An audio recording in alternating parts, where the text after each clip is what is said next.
Welcome back to the Productivity Podcast, where I give you a daily productivity tip so you can get the most out of your time, your talent, and your ideas. I'm your host, Brandon White. Here we go. Time flies, worries melt away, and you're hyper-focused, energized, and performing at your best. That's the magic of a flow state. Today, we're diving deep into this fascinating phenomenon, exploring what the research says, and sharing 5 proven tips to unlock your flow state so you can hit your peak performance when you need it most. Flow state, coined by psychologist Mihai Csikszentmihalyi, describes a mental state of complete absorption and enjoyment in an activity. You're fully immersed, challenged yet capable, and time seems to warp into a meaningless thing. Studies have linked flow to increased creativity, productivity, and overall well-being. A study published in the Frontiers in Psychology investigated the impact of flow on cognitive function. They analyzed data from several studies where participants engaged in flow-inducing activities like rock climbing, painting, and writing. The results? Flow states were associated with significant improvements in attention, memory, and problem-solving abilities.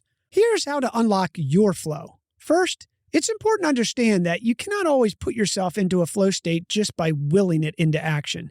Instead, think more about creating the right circumstances for flow to happen. A good place to start is by thinking about previous occasions when you entered into a flow state and factors that surrounded it. For example, what task were you doing? What environment were you in? What was your mental state at the time before you entered that flow? Even, what did you eat that day, or what didn't you eat?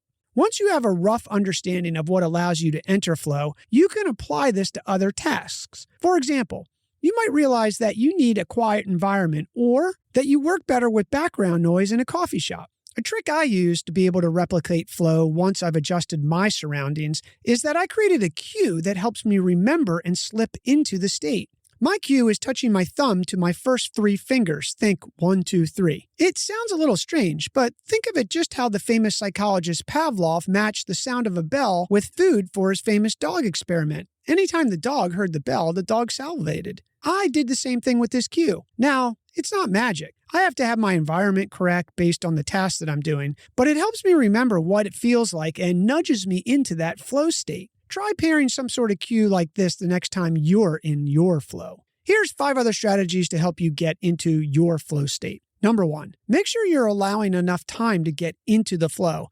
It takes time to enter a flow state. It's going to be easier to use flow for longer tasks rather than shorter ones and to block off a set period to work on them. Number 2, minimize interruptions. Distractions and interruptions make entering a flow state much more difficult. Make sure you have uninterrupted time to work on something by going somewhere private, turning notifications off on your devices, if not turning them off completely, telling others that you'll be busy, and block out the time on your calendar. Number 3, practice mindfulness. The skills that a person uses to become and remain mindful are similar to those involved in a flow state. A small research study of baseball players in Taiwan found that practicing mindfulness improved both performance and flow state in the athletes. An easy mindfulness practice is a body scan meditation. Focus on each part of your body, starting at your feet and working your way up to your head, noticing each of the sensations without any sort of judgment. Number 4, make sure the task is challenging and pushes your limits just a bit.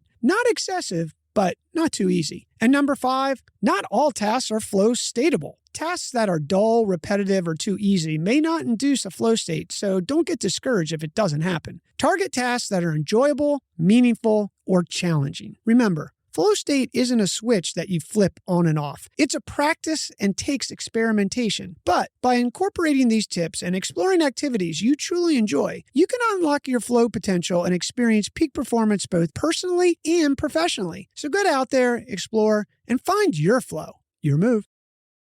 Hey, real quick before you go, please remember to hit follow on your podcast player. You won't miss any episodes, and it helps support us bring you the show daily. Thanks for listening.